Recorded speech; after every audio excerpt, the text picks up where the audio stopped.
welcome to Lokahi Backstage. I am your host, Jamie Ann Blakeman. Here, we go beyond the highlight reel and bring you stories from real people, those who have faced ups and downs, challenges and breakthroughs.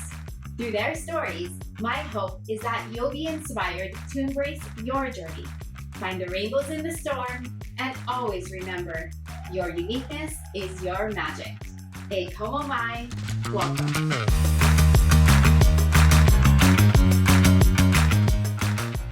Today, we're sitting down with someone whose story is all about tenacity, bold choices, and balancing it all.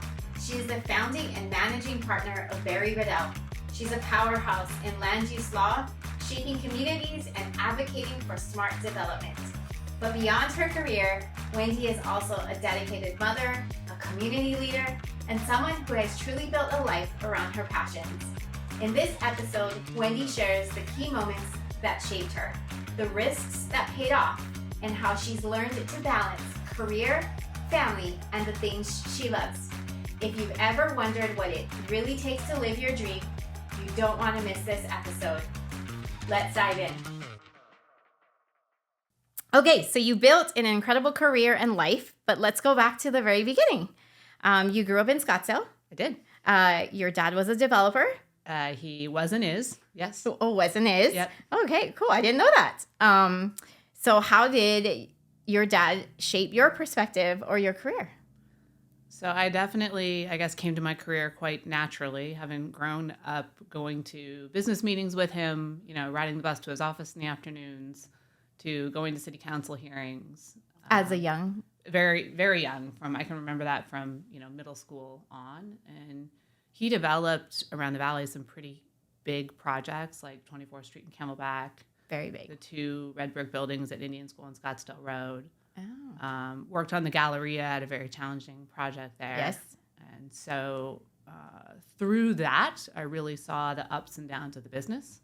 I mean, we had a great life. I had a great upbringing. I was very fortunate. But there were times where it was really, really good. And then there were times it really, really wasn't. And I got to experience all of those things. Uh-huh. We kind of joke that's probably why I ended up in a career where I'm an hourly slug. I'm not the huge risk taker that you have to be a developer. I admire the developers, though. I always never know, what, for me, even working on all these projects, it's so interesting because I have no idea what it takes to be them. I think it just takes blind courage and a willingness to risk things that, at this point in my life, I'm really not willing to risk. So I always say I always tell my kids I'm an hourly employee, right? Yes. So it's no different than your minimum wage job or whatever from McDonald's. Well, maybe a little different. But really that's what it is, right? I feel it, and I always say I want to get away from that though. I don't know. Well, yeah, and as a lawyer, you get paid for your time, right? Yeah, it's same as an engineer. Craziest thing. Same thing. Yeah. In the same respect, when you're risk adverse, I know I can put in more time. I know I can work, and as a result, make more money. That's true. Very true.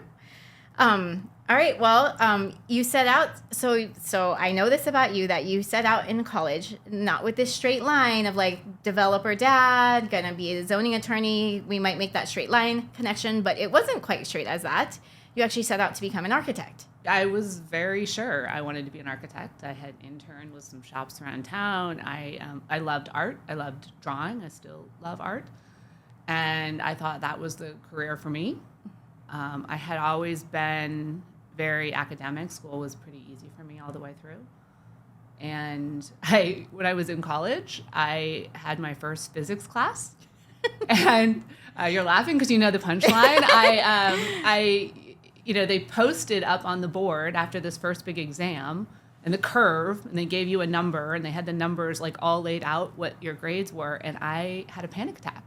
I have never received a grade like that in my life. I mean, I had completely failed. And the worst part was I really tried. It wasn't oh, she went out partying the night before and blew it out. No. I really tried. And so I was absolutely panic-stricken. I did not know what to do. I was in college in New York, called my parents back in Arizona, and they said, oh, well, you just withdraw. You just withdraw from the class. I'm going, wait, that's a thing? I can quit? I had no idea that was on the menu. I had Right. no idea that was available to me. But that was the end. That was honestly the last science and math class I ever took in my entire career. That is so funny. Yeah. Like through talking through you, knowing your story is like you're like the exact I feel like we're the exact opposite because then I saw it after. For me, physics was one of my first courses that I was like, oh my gosh, I'm like super good at, and then in math too. And I was like, it is necessary to be an architect to understand math and physics, Yeah. which no, not so much. That's so funny. But like later on, I know that we're gonna get into something where you said you found your fire. We'll get to it, but where I would have gone running. So, anyway, so when you did that, is that when you took that shift into law? Is that what it is? Like at that moment, you were like, okay, switching. I mean, I definitely then focused on I was an English major and art and architecture study of it, but not headed towards a career in architecture. My entire life growing up, I'd always been told I'm going to a graduate program. Didn't matter which one. Your parents? My parents really focused on education, okay. Which was great. Yes. I tried to do the same thing with my own kids. So law just seemed like a very natural place. I'm very good at languages and English and maybe arguing with people perhaps. It was a natural career choice ultimately for me. Very interesting. I love that. Okay, so let's move into so now you're now in your first job as an attorney, and talk to me about your very first job and what that was like, or how did it all begin? When I graduated from law school, I was very sure I wanted to be a criminal prosecutor. I read all those John Grisham books. They're awesome. Love him. And I thought this must be what it's like. It's going to be amazing. I want to do this. Murder? Like you want to do cases I did, like that? like a really exciting and like hear about it and like like death penalty cases, and it's going to be great. Lord, no. See, Wendy, I literally always think of us as so alike. Like, like I totally do in so many ways, and like honestly, through getting to know you through like this whole podcasting, I'm like, oh my gosh, I think we're worlds apart. Well, I got to give my dad, particularly as a parent, some credit, because instead of just telling me, oh, that's cute, but that's never going to work for you, he said, hey, I will support you in your inevitable poverty as a prosecutor if you will try interning for the law firm, because again, he's a big developer here in town, the law firm that he used, if you would intern there. Because when you go work for the government, from the time you take your bar until you actually get your results, they won't let you work, right? You're not licensed. But on the private side, you can start working. And so I said, yeah, sure, this sounds way better than sitting around. And I was interviewed by their hiring partner, ironically, a guy named John Berry. Mm-hmm. And name's familiar. Yeah. I was hired, and the firm at the time, a wonderful firm, but they didn't hire people out of law school, so it was a little new for them and very new for me. But I gave it a go in this whole weird niche zoning world that we live in. So tell me about your first day. So my first day was. So this is not. You're not graduated from law school yet. Well, no, I've graduated from law school. Okay, graduated from law school. I've taken the bar, but I do not have my results. So I'm like a baby wannabe attorney at this time. That's so interesting. So you can't practice till you pass your bar? Technically, it's not the practice of law. Think about like the land planners and such we have working for us. It's kind of a gray area. Yeah. So I'm at this new firm, wonderful firm, and they gave me a huge opportunity. I mean, I think I'm there like 4 hours, and they say, hey, you should go to this village planning committee hearing tonight. Here's your case. I didn't know. I mean, I'll be honest with you. I didn't really know what zoning was. Definitely didn't know what a village planning committee was. I had no idea what I'm doing. And there's, there aren't cell phones. I'm not texting a senior partner here at the time. We are not nearly as connected as we are today. You're off in your car. I'm off in my car. Nowhere I'm to sitting go. there in my very cute little suit, my little briefcase, waiting. I'm going and like following the agenda, and I'm sitting there, and there's this very loud, angry group of people that are kind of forming. I'm thinking, oh, that's a little weird. Yeah. I wonder, Oh my is gosh. that like a thing that happens here? I don't know. It seems really weird. So I kind of start listening, and I thought, oh my God, they're talking about my case. Oh my God, what is happening? And like more and more people are forming, more and more people. Like this is like a complete mob. They're obviously all here for my case. I had no idea what to do. I am madly looking around the room, and I ran and saw one gentleman that happened to be one of my land use law professors at ASU. And I go running up to him. I don't know what to do. And I'm here in my first case. And there was all these people. And I mean, he was very kind to me and looked at me and said, "You want a continuance?" I'm like, wait, that's a thing? Like that's something I can get? He's like, that's something you can get. You want a continuance to have more time to work with the neighborhood. I'm like, that sounds great. I don't have to do anything to get a continuance. And so got the continuance and go back to the law firm the next day. They think I'm utterly brilliant to have figured all this out. The reality is I'm just incredibly lucky that he was there. Yes. And I was hooked because hearings are really fun. I mean, you make deals every day with all kinds of people and problem solve, and it's a different problem every day, usually a new and very unexpected problem.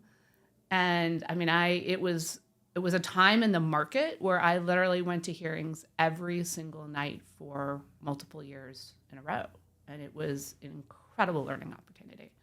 That's so crazy. Okay, so that's the moment that I would have ran. Like into a cave and shut the door and said, never find me ever again. So that's where I'm like, that is so weird that was your moment of like, woo, yay, this is me. It was definitely trial by fire, but it was really fun. That is so awesome. So, okay, eventually you get your results and you get working. I got like the offer you keep to going. be a prosecutor and not a prosecutor. Well, then the firm I was with said, hey, we actually, because again, they didn't hire people out of law school. Gotcha. But they also went, hey, you're doing pretty well. We'd like to keep you. Okay. And so I stayed there, I think, for ultimately 6 years. But it was an incredible place to learn and a lot of fun. So it kept going with these type of cases, but hopefully not as many neighbors or whatever, and learned how to resolve that beyond continuance. How to do something more than get a continuance, so that was helpful. Good deal. Yeah. And then, but eventually as time went on, like you started your family, right? I did. You got married. Yes. You had your daughter. You mom of three. Yes. So you had your daughter. Mom of three, and she's now a 23-year-old and applying to law school on her own as well. It. I had no one who wants to be an engineer, so I don't know what I did wrong. It's. I think she's a natural born lawyer, so it'll go well for her. She's awesome. I know her. So she's really awesome. You've done good. Thank you. But then, okay, so when you had her, how did that change your work life and what was going on there? Yes. So now you have nighttime meetings. You're every single night. What's happening here? So when I had her, I ultimately went to the senior partner and said, I tried to drop my daughter off at daycare. It didn't take. Couldn't do it. Wasn't for me. Yeah, it's hard. I think I have to quit. I think I'm quitting. That's what I'm doing. I'm quitting. I think I'm quitting. And he was, to his credit, he's like, interesting. Yeah, he's like, no, you're not quitting. You're not really. He kind of said to me in like the nicest way possible, you're not really cut out to be a stay-at-home mom. And initially, I was very sort of like offended. Yes. I'm going, oh, he does. I'm going to nail this mom thing. Yes. I can totally do this. Yeah. He could not have been more right. Yeah. Like it was. I love being a mom, but all of 1 week into it, and I could not watch anymore. Bored. Yeah, just super bored. Like just Same. Super bored. Because you like figure out this. I felt kind of the same way. It's like you figure out the schedule. Like it takes a while to figure out the schedule, how your new life is, and like you adjust all that. But then you're like, okay, got that figured out. So then now I'm gonna paint this, and I'm gonna like do this house thing, and then you're like, what else? What else do I do with my time? Because like, the baby only does so much, right? So then they're kind of boring. I mean, to be honest, when they're really little, they sleep a lot, and it was not. I needed intellectual stimulation. I needed to be talking to people. I had the same thing. And we work at a pace. I know this because we work at it like of 24/7. Going a million miles an hour, and I thrive in that environment. Same. I think that's just like your innate nature. Yes. And sometimes, like I don't know, for me, I would feel bad because I'm around people who have chosen both kind of lives, right? Like ones who run like crazy, like whatever, or maybe choose a slower pace, whatever. But and then also ones who choose to suddenly like give up kind of their careers and become stay-at-home moms. And I always had like a guilt about it, but somehow that's just how like the makeup that I was. Like I know we're like I remember for me, we were allowed at the time, I don't know how it all truly works, but like I took 6 weeks the first one, and then like my second one I took 12 because we're allotted, and I went like stir crazy on the 12-week one. Like I was taking trips, I was like to fill the time, and like the house was immaculate and every room was redecorated. Like you'd repainted every single wall. There's only so much I can clean. Yeah. You're like, I'm done. So I totally get that, and like I know that feeling, but sometimes I had guilt. Oh no, it was tremendous guilt. I mean, for sure, tremendous. No, and I think there's guilt on both sides. No matter which way you do it, I think there's guilt. Yeah, but I think like looking back, like I feel like now, it really for me in recent years, like I would say 5 years or something like that. In looking back, I see why that was the way my life went. Like I feel like it all makes sense now because it didn't make sense when I was 25 for me. Well, and like why am I like doing this and doing that? And you couldn't do. And then as kids go to school, right? You're like, you couldn't do everything that this mom who didn't have a job you couldn't do those things. And then more guilt comes. I have definitely ordered Domino's to a kid's class for lunch because I forgot to send lunch with them. Right. So I have done things that the moms were pretty completely or I sent in money. I'm like, oh, here it is. Like if they're having class party, I'm like, if I gave you like $50, does that work? Like instead of buying the eggs that you need for the Easter party, like, can I just give you $50? Yeah. And like, there wasn't Venmo at the time, but that sometimes was like check done. Yes. Well, and I gotta give the senior partner a lot of credit for effectively knowing me better than I even knew myself. Yeah. Or recognizing, and there weren't a lot of women lawyers in the firm. In fact, there's only one other at the time. Yeah. Like I gotta give him a lot of credit for recognizing that. You have what it takes to balance it. Yeah, or that I shouldn't give that up. Yep. And he said, look, I will give you a laptop, which by the way was unheard of. Yes. Like originally when I started at the firm, lawyers didn't have computers, if you can imagine. They didn't have computers? Did not have computers. No, I don't imagine that. That's crazy. It didn't last long, luckily. But so he said, I'll give you a laptop, I'll give you a cell phone, and essentially we'll pay you based on your hours worked. And you keep going, which now like today crazy. Like no, yeah, today that's normal. Normal, but that back then, no, nobody like, did that. Honestly, I even think my first laptop wasn't till like I don't know 10 years ago. Like it was more like in my recent career that I had a laptop. It was always like towers at work. So in order to work, you had to be physically at work. For me, I had to physically be at work because like the files are at work. Right. Yeah, big cold hard files and everything, and so it was really. It was revolutionary at the time. For sure. What is now, I guess, commonplace. But even commonplace only as of 5 years. Like I would say, like even COVID, it's a recent commonplace. Yeah, I mean, so my daughter was born in 2001. Yeah, 23 years ago. You said she's 23. Yeah, 23 years ago. Yeah, 23 years ago. That's not not commonplace. Okay, so now now you found this new gig. Got your laptop and your fancy cell phone. It was awesome because, again, you're with a child that's sleeping a lot at home, and it gave me something to immediately engage with other intelligent adults and be focused on goals and stimulate my brain and get working. And my husband had a job where he would come home, like late afternoon, and he could watch the kids, and I could head out towards hearings. And eventually I got childcare help that came into the home too, which was super useful. But I continued to work from home and be with her as well as have a job, and it was awesome. I mean, it worked really well for me. Well, I also love the idea that sometimes I think about the job like as a working professional. I also think that through my job or whatever, I'm able to employ others too, like in their jobs. Like so, even the person who wants to, I find they're wanting to balance their life as well, and then so for them to be able to like watch your daughter is making their life work because now they can balance. I don't know. I feel like it goes on and on and on. Like by making your choice, it leads to maybe it's all just helping with the guilt, but but I don't know. It like helps me to justify like it's you're able because you're making money. Yeah, you're also able to employ others. That's letting them live their lifestyles. So, for sure. And I always like that. Honestly, we had the same nanny that we hired. I've had for all 3 kids. And had her for 16 years. Yeah. So a blessing in our lives for sure. I had grandma.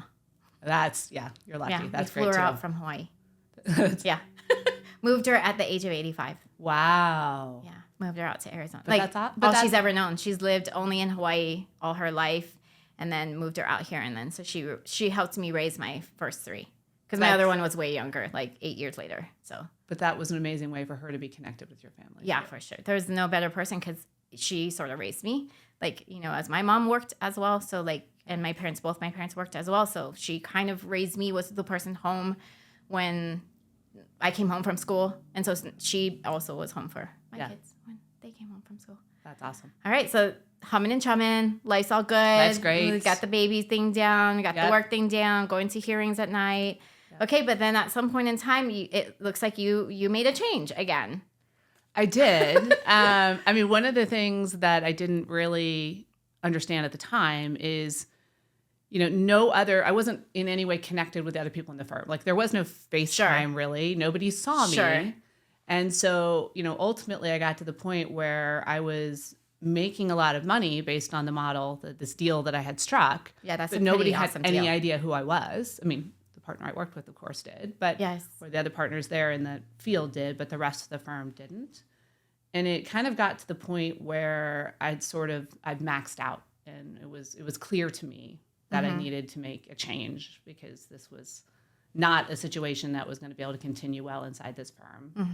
And I needed to make it a somewhat abrupt change because that became clear to me very quickly. And so no one was more surprised than I was, but I actually quit and walked into now John Berry's office. Your current partner. My current partner in business, and said, hey, look, I'm a little surprised, but I just quit. You know, these are the circumstances here. And I really like how you practice. So if you ever find yourself practicing, let me know. And sort of panicked, walked to the elevator and got a call. And he said, hey, you want to go to lunch? And lunch was luckily with John and with someone, Dave Demore, that we formed a partnership with. And I was fortunate enough he was going to launch his own thing and to go off and start with him.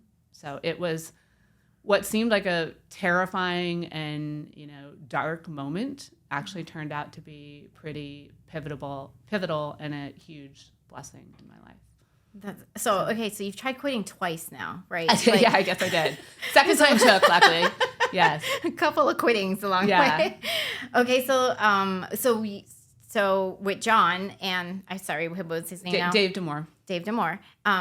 You went to go work for them. So they started the company. They did. And I just said the same thing. Look, I want a laptop and a cell phone. I want to be at home with my kids and I want to work and get paid based on the work I do. Yes. They were very happy to, you know, strike that deal with me because I didn't, you know, starting a new firm, I didn't need office space. I didn't need a bunch of staff. I just needed a laptop and a cell phone. And it was wonderful. Again, we were off to the races and doing well. Awesome. Okay.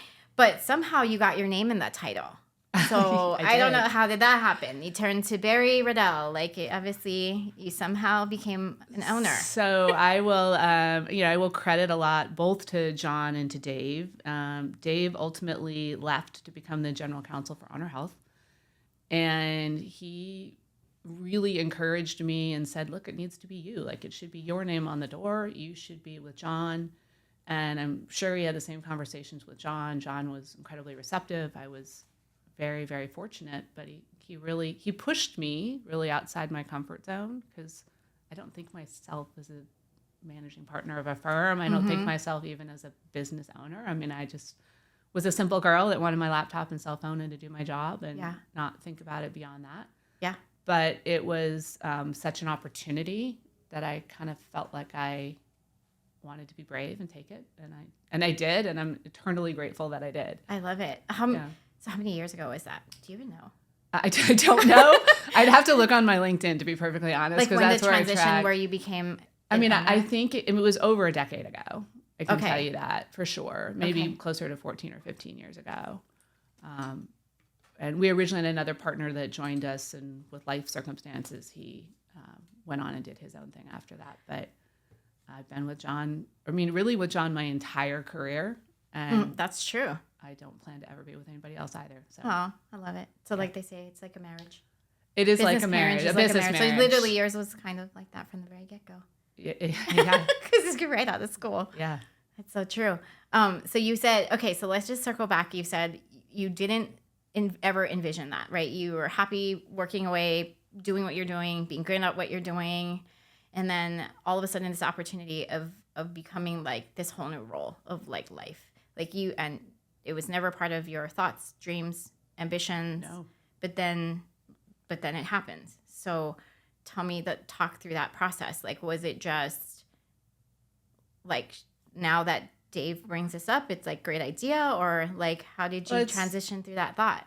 I mean, that's a huge move. Like which for me, I know I took that journey just only 5 years ago, and truly content. So I identify that I truly was content being as good as I was within my profession, right? Then all of a sudden, putting on the owner hat, you take on a million more roles. Oh, absolutely. I mean, like the engineering part became the easiest part of my day. For sure. And I think you just always take the opportunity, right? You don't say no. You don't say no to the meeting. You don't say no to the opportunity. And so as terrifying as it was, I didn't think I had to say yes. I didn't think I had, like, you have to take the opportunity. You have to see where it leads. Yeah. And so that's what we did. And thank God I did. It was an incredible ride. I love it. Yeah. I don't think you have to take it though. I think there's a lot of people out there who don't. That's what I think. I think it takes, so even for me on my end, I never wanted to be an owner as well. So the start of Lokahi, but a lot of folks said, like, have you ever thought about starting your own company? My husband kept trying to push me in that. And I'm like, I barely can even do my job, right? Like the engineering job itself, like the commitments. And I was like, are you kidding me? Like now I have to order like pencils and like give payroll. Like how, I don't even know how to do that when I barely getting my day-to-day job done, right? You're just barely managing that. But then the push into ownership, to me, honestly, I think you don't give yourself enough credit that is a huge like moment of like, oh my gosh, what am I getting myself into? And I'm going to have to just figure this out. Well, I think I also maybe had a slightly easier transition than you did because of it being Berry and DeMoor, the infrastructure of the firm was kind of there. That's true. And person you knew John. Exactly. I'd already practiced with John for so long. I mean, I knew how it worked. I knew how it worked. I knew who was going to be my partner. I knew and understood that there's no chance we couldn't at least make something good happen with John. That's true. Because you guys were already doing it. We were already doing it. I was stepping into a role that was being vacated by somebody who'd also done a great job. It wasn't, and he wasn't leaving because he was unhappy. You know, it was just a different opportunity for him. So I don't know. I think mine was probably a slightly easier transition than yours, where it's like, okay, start this firm. You better figure out how to work payroll and order the pencils. And I guess so. That's so true. Mine was you just come to work the next day and you switched offices and you changed business cards. Yeah, and I have to do a lot more HR stuff. That was definitely. I was like, oh wait, they are asking me that's that. That's my problem. That's my problem. Oh, I don't love that part, but yeah, that's true. Yeah, no, we had to figure out everything. Okay, so when I started Lokahi, a lot of the folks around me, I sought out. So interestingly enough, there was all these opportunities coming my way. So I wasn't looking for new opportunity, but opportunities were seeking after me. And so a lot of folks were pressuring me to make these other career decisions. And so I felt I had to figure out what the heck I was doing. And I decided I'm going to give myself 2 weeks because of course we're busy. So I was like, has to have a time frame. I have to make a decision. And during those 2 weeks, one of the people I actually sought out was John Berry. So I actually started working with John Berry before you. Yeah. Far before you, actually, probably I don't know, maybe 5 years before really working with you. So John was one of the people that I considered. That's so funny that just think about a mentor. We both walked into John's office, yes. right? He gives great advice. Yeah, he did. Met him at a coffee shop though, and then said, "What should I do here? I have option A, B, and C, and D." And then he's like, "Have you ever thought about ownership?" But anyway, needless to say, he was one of many that I had reached out to, and that not that this was his advice, but I would say across the board in general, most folks had told me, don't ever get into business partnerships if you can. Do it on your own. Yeah. And for me, I would still give that advice to most people. That's so funny because everyone told me that. Even current business people with partnerships that worked. I mean, I'm not even outside of our business, just like friends who owned all kinds of businesses, right? They all said don't do it, don't do it, don't do it. Which for me, I guess I think about marriage, right? And I like the idea. I like being married and I love doing life in partnership always. And I feel like we become stronger. I become stronger because we cover one another's weaknesses. Either way, they push you to become better people. So I always sought after, I was like, no, I want to do this as a group of us and do this together or whatever. So I know a lot of folks say there's all these stats on how business partnerships fall by the wayside and end up whatever, terrible, and even goes into like legal things or whatever. But you guys have somehow, to me from the outside, it certainly appears that you guys have found some formula that appears to work really well. So tell me more about this business partnership, how it works. Am I true that it works well? Oh, no, it works incredibly well. Seems like it. It works incredibly well. I mean, I think I'm exceptionally lucky. I think that John is this is like, we're going to have to not let him listen to this episode or his head is going to get too big. He probably won't listen to it anyway. That's true. We're probably safe. No, he's not really on social media and stuff, so we can talk about him all we want. He's just been a great partner. It's always been a handshake deal. I can tell you when it was Berry and Demore, I had a situation where an office manager had miscalculated what I was supposed to be paid. And it was a very large number. So I had to go to Dave and John and be like, sorry, but you guys owe me this 6-figure check. And mind you, I have no employment agreement. I have no contract with these guys. I have nothing but a handshake. And their immediate reaction was like, oh my gosh, we're so terribly sorry. Yes, we do. And paid me. Like, when does that happen in the world today? Yeah.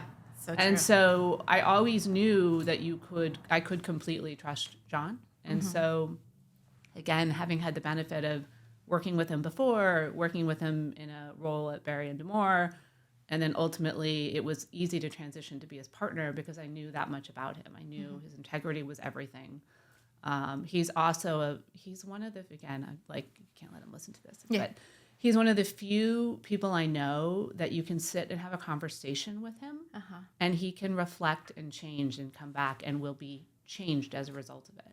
And so I think I just met a great person that is a great balance and a great communicator that I can trust and be their partner. Yeah. And I'm just very fortunate. You are fortunate. I mean, one thing I can say, like working with both of you individually, like John first, right? And then you. The one thing I do see between both of you that you do have common things, something's very different. But like it's for me from the outside as how I serve you guys, right, on your projects, is that you're both.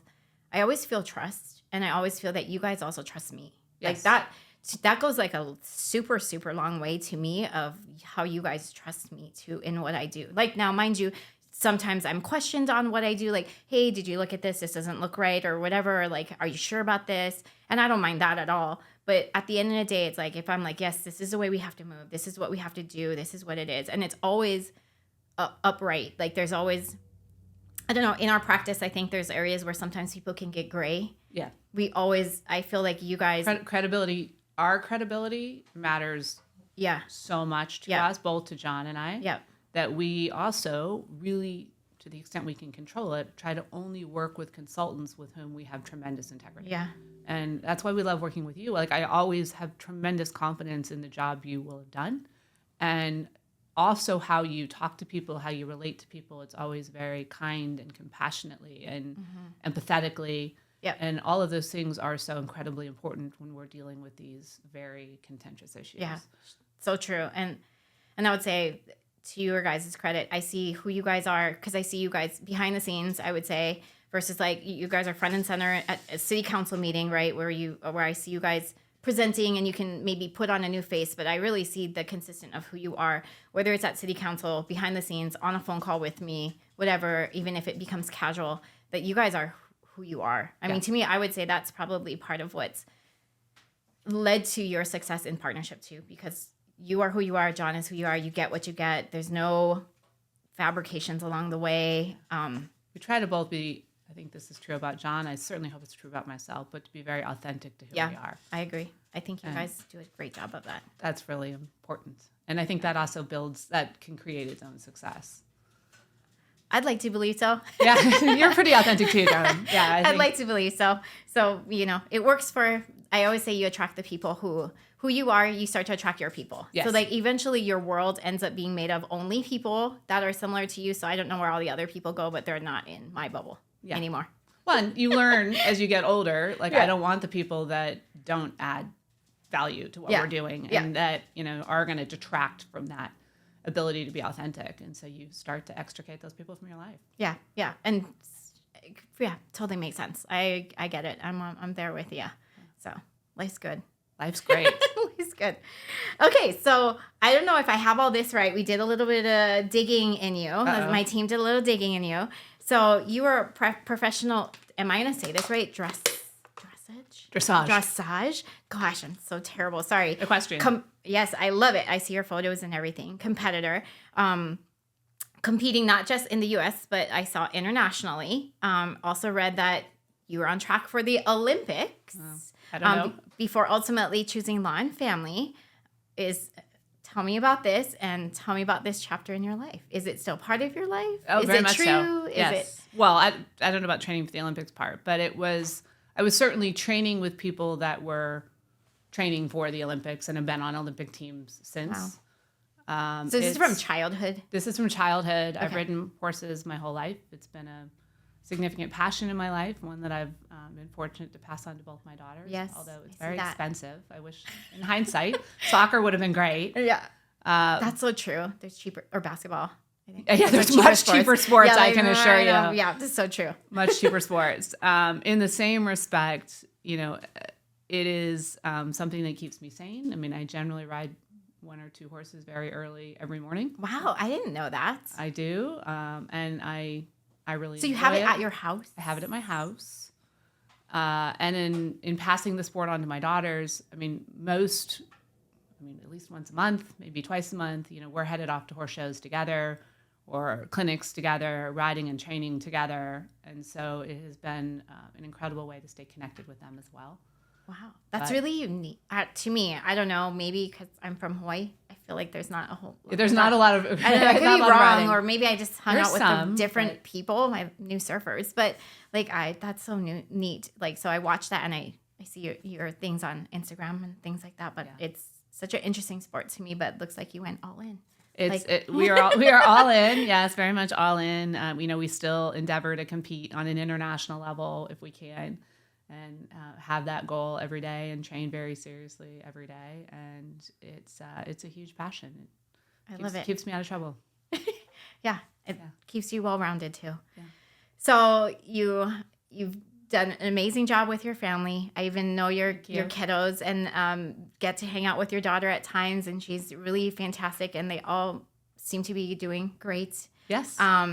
Thankfully. And you're super involved even in the community. You're out and about. You served as past chair on the Xavier Board of Trustees, receiving even the Women of Achievement Award for service to that school, past chair for the Maricopa County Board of Adjustments, currently serving on the board of Home Arizona, where you advocate for much needed housing. You always encourage me, get involved. You encourage me to encourage my staff to get involved somehow, some way, someplace. But on top of that, you're doing a fantastic job of your career. You're topped, best, super. You're everything on every list, every award, not just the firm, but others within the firm. Mm-hmm. You, John, you do this. So that's a lot of hats you wear. It in is. Just a 24-hour period every single day that we're all given our 24 hours. How do you do it? What's the secret?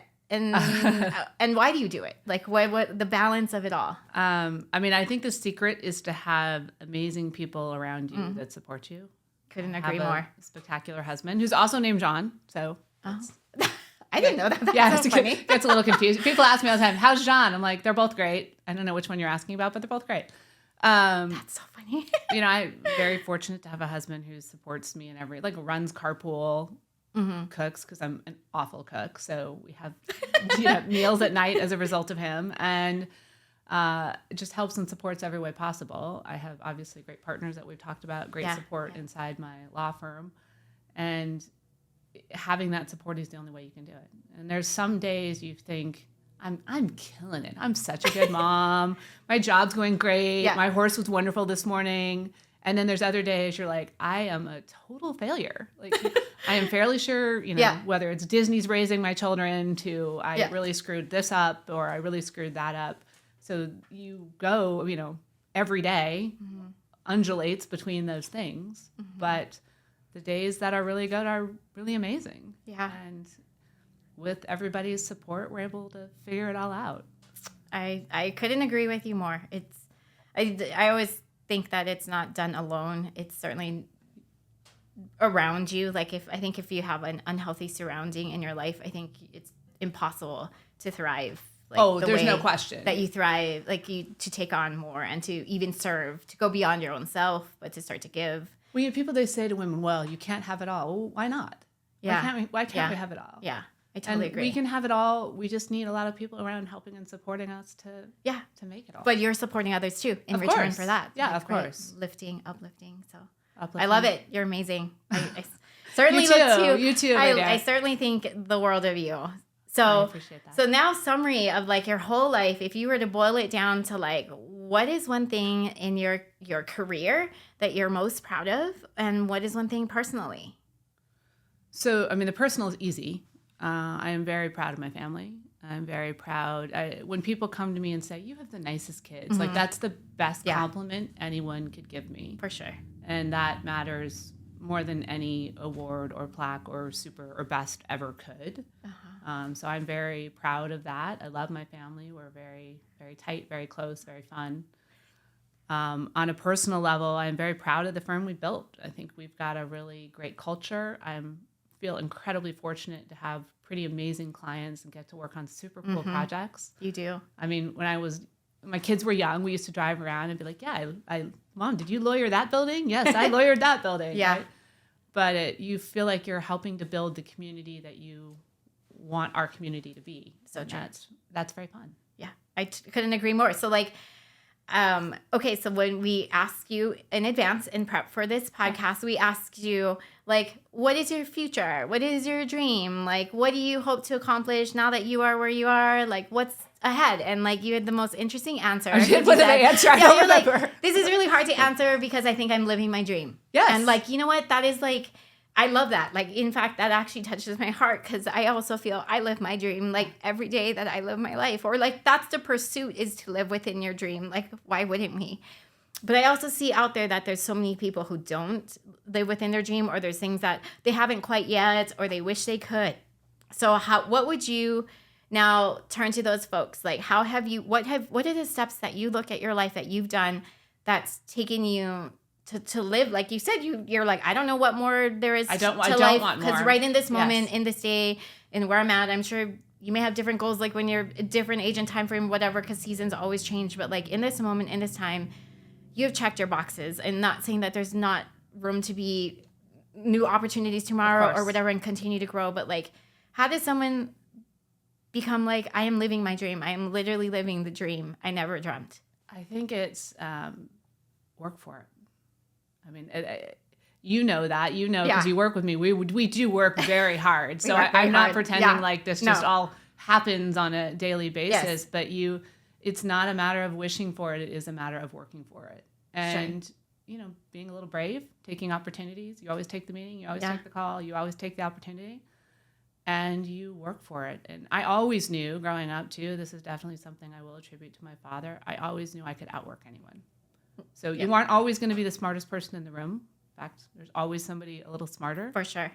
But I do know I can work harder than I can and will. Yeah. And so that's what that's what I tell my kids. It's what I tell people that work with us. And I think that's what pushes us, you and I both, because I know how hard you work. Yeah. To make great things happen. I couldn't agree more. I would say in general, in an Asian philosophy, growing up in an Asian home, there's a lot of work ethic, or even discipline is like a high thing that we get taught. And I don't know if this is a good philosophy or not, but I always tell folks, like, if you're working 40 hours, you're just average. Oh, like might sound terrible, but I'm like, that's a C. Like, so like if you're going to get ahead, if you're good with a C, then that's good. Like, a C passes a class, a C gets a grade, a C gets a degree. No, C is not good, but yeah. It gets the degree, right? Like, it accomplishes, you're not failing. So, like, that's at least a C. But I always say, like, well, if that's your goal, that I know where you're headed. Like, and Michelle Obama said this one thing, like, who you are every single day is practice. Yeah. So you're practicing every single day. So then game day, you're who you want to be. So if you're practicing eating Cheetos on the couch, you're practicing eating Cheetos on the couch. You're going to become really good at it. Right. And when it comes to game day, you'll be really good at that. So, I don't know, like, right? So I feel like every day is every day's a game day. It also helps. I mean, I really like working. So not even just whether it's working inside the law firm or, working in a barn, I derive a lot of pleasure out of getting to work. So it's working 60 hours or 70 or 80 hours a week doesn't feel onerous. It feels Same. great. Yeah. I mean, and I don't know. Like, what else are you going to do? I don't know. Like, watch more Netflix or I don't know, right? That's how I feel. Like, I'm like, what am I going to do? There's only so much you can. There's only so much that you can do. Yeah, or like sit and do we wonder nothing. that with, so horses consume so much of our free time, working with them and working in the barn. What do people do that just have that free time? I can't imagine. My kids don't know either. So That's they so know true. how to work. Well, I don't have horses, so I don't know what I do during the time when you're doing the horse thing. Podcast, apparently. I have free time. It's an interesting thought. I like that. Yeah. Who knows? Yeah. Okay, so in closing, so where can we find you? Do we need to come and find? I know like this is usually a question that we're asking folks who want to find a following, but you have a lot of people behind you. I know you're on LinkedIn. We're on LinkedIn. We have our firm website. It's got my cell phone number on it. We're not hard to track down in the community. We are definitely not hiding. All right. Well, if you guys are looking for an amazing zoning attorney who will go to bat for you to the death end, that's certainly Wendy Riddell. Come find her. So it has been awesome having you on the Lokahi Backstage, and I hope everyone got as much out of this as I did. And I am so lucky to have you call you my friend, but hopefully folks who at least get to hear this, you get to hear a little piece about Wendy and can take from that what you can into your life. Mahalo to our listeners for joining us today. Until next time, remember to lean into who you are created to be. Your journey is uniquely yours, and the world needs you.